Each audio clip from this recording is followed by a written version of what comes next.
নমস্কার। কথায় বলে যার পেট ভালো তার সব ভালো।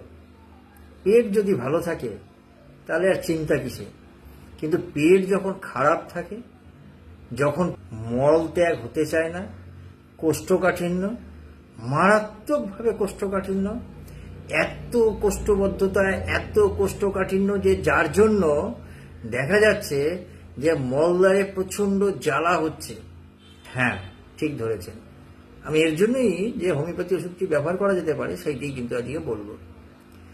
এত কোষ্ঠবদ্ধতা যে প্রচন্ড পরিমাণে শক্ত মল হচ্ছে এবং তার জন্য চাপ সৃষ্টি করতে হচ্ছে, প্রচন্ড প্রেসার দিতে হচ্ছে।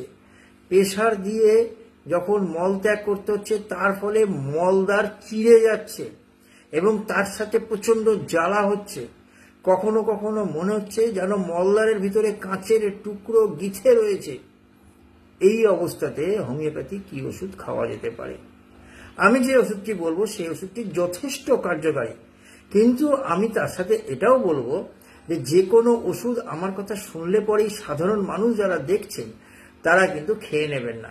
অবশ্যই একজন চিকিৎসকের পরামর্শ অনুযায়ী ওষুধটি খাবেন।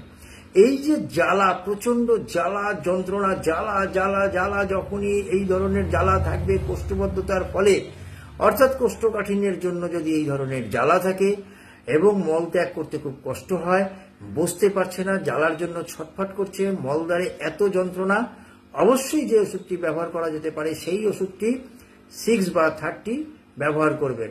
সেই ওষুধটির নাম হচ্ছে র্যাটানিয়া। সকলে ভালো থাকবেন, সুস্থ থাকবেন।